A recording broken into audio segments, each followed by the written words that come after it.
There we go. Small one. We're having a lot of fun this morning. We got out here at daybreak, which you have to do when you're on the Grand River.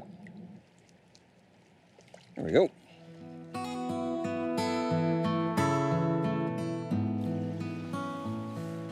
Another one. That's a better fish. That's a good fish there. Yeah, that looks good. That looks really good.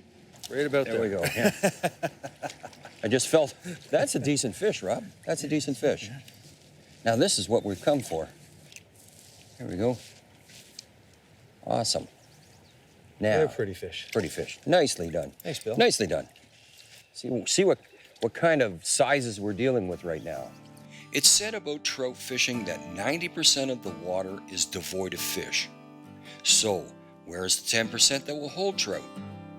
There are 3 factors that trout need to exist: oxygen, food, and cover of some sort to protect them from predators and to rest. The first place most fishermen will check out are boulders or any other obstruction that will impede the flow of water. Fish will hold on the lee side of the boulder, but don't forget to try in the hydro cushion in front of the rock. This often holds fish. Current seams. A seam is any spot where 2 currents converge. Trout like seams because the joining currents create a feeding lane that collects drifting food. Look for bubble trails floating. These indicate where the food will be funneled. And lastly, undercut banks. They're a definite area that will hold trout. It's very easy for them to hold under the bank and move over to take food as it passes.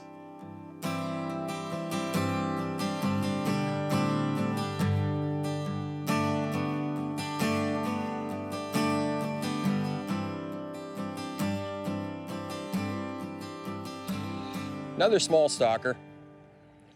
Now, if you turn a fish upside down like that, they calm down. It's when you turn them over that they get active. There we go.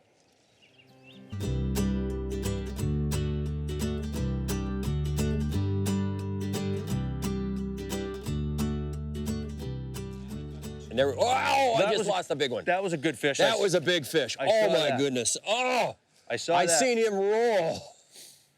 What do you got on? Pheasant tail. Okay. Size 18.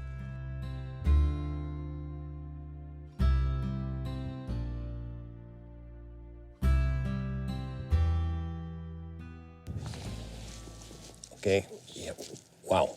Don't know how big it is yet, but it hit hard, this one. I've been working the inside for so long, and I went long on this one. There we go. Very nice.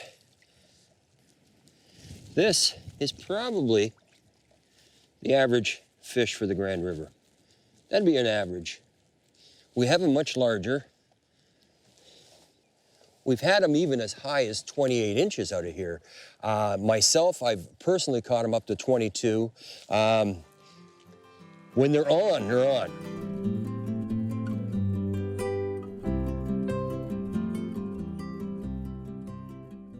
Now, I usually advise people when they're nymphing to keep the distance short between you and your indicator. But there are times in this case, if I step out any farther, it's going to be up over my head. This is quite a deep hole. So I must lay the line on the water. So I got to compensate to get a drag-free drift. I got to add mends. And in case of this steady water like this, I'll mend upstream. If I had fast water and slow water in front of me, I'd mend downstream. Oh, and there was a hit.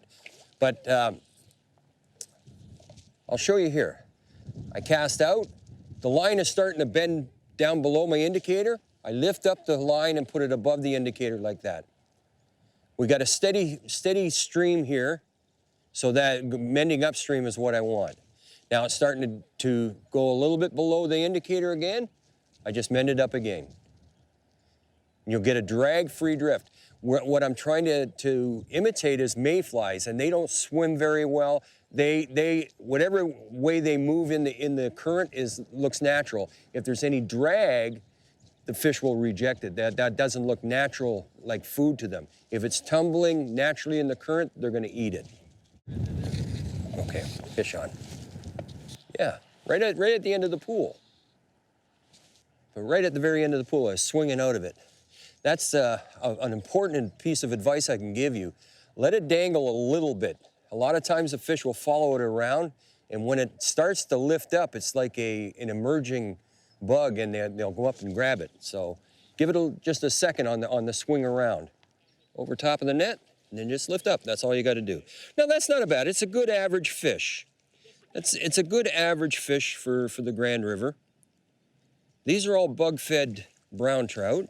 Barbless hooks, it makes removal of the fly much easier. It's regulated here, but you must squash the barbs. And that's probably a good average brown trout for the Grand River. Well, we've been fishing this pretty hard, and I figure maybe one of those bigger fish moved off. And that was on a little caddis pupa. Is that a 3 or a 4 weight you got? It's a very old 3 weight. Oh, it's a nice fish. It's still a nice fish. Wow. There we go, we got him. Nice fish. No, that's a pig. That's, it's deceiving though. That fish is only about 17 and a half inches. But look at how thick But it is. they're very healthy. The way he goes. Excellent. Thanks, pal.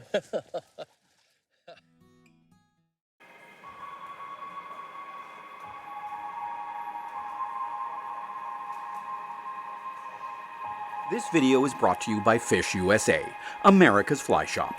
Visit us today at fishusa.com.